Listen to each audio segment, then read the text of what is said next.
पाकिस्तान की तरक्की का हर बड़ा मंसूबा मोटरवेज, मेट्रो, बस, ऑरेंज लाइन, एक्सप्रेस वेज और एटमी धमाके सब पर एक ही नाम की महर सबत है।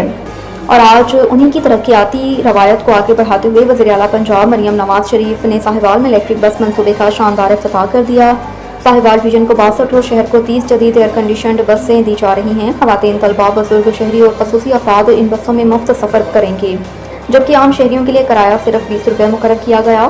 ख़वातीन के लिए अलहदा कपार्टमेंट, CCTV कैमरे, फ्री वाईफाई और खसूसी अफराद के लिए रैंप जैसी सहूलियात भी मौजूद हैं।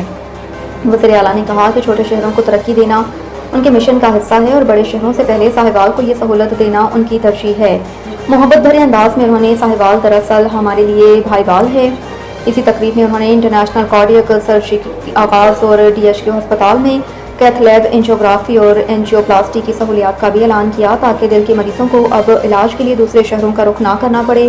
मरियम नवाज शरीफ ने अपने 1 साला अवामी इक़दामात का जिक्र करते हुए कहा कि 20,000 किलोमीटर सड़कों की तमीर व मुरम्मत, राशन कार्ड स्कीम, अपनी छत अपना घर प्रोग्राम, मुफ्त अद्वियात clinic on wheels, laptop scheme, किसान कार्ड और फ्री ट्रैक्टर्स उनकी अवामी खिदमात मिशन की मिसाल है।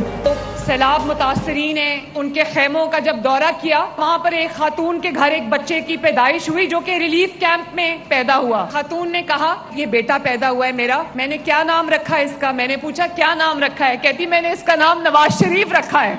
फिर अगली खातून के पास गई, उसकी बेटी पैदा हुई थी वहीं कैंप में। कहती आपको पता है इसका नाम क्या है? मैंने कहा क्या नाम है? कहती मैंने इसका नाम मरियम रखा है। ये मरियम औरंगजेब मेरे सामने बैठी हैं, इन्होंने अभी भी बाजू पे दवाई लगाई हुई है, इनका बाजू पूरा जल गया था गर्मी में बैठ बैठ के। वज़रा का काम है, वज़ीर आला का काम है कि दुख और सुख की घड़ी में अपने अवाम के साथ खड़े हों। और मैं हमेशा कहती हूँ कि अगर पाकिस्तान से नवाज शरीफ की खिदमत निकाल दो तो खंडरात के अलावा कुछ नहीं बचेगा।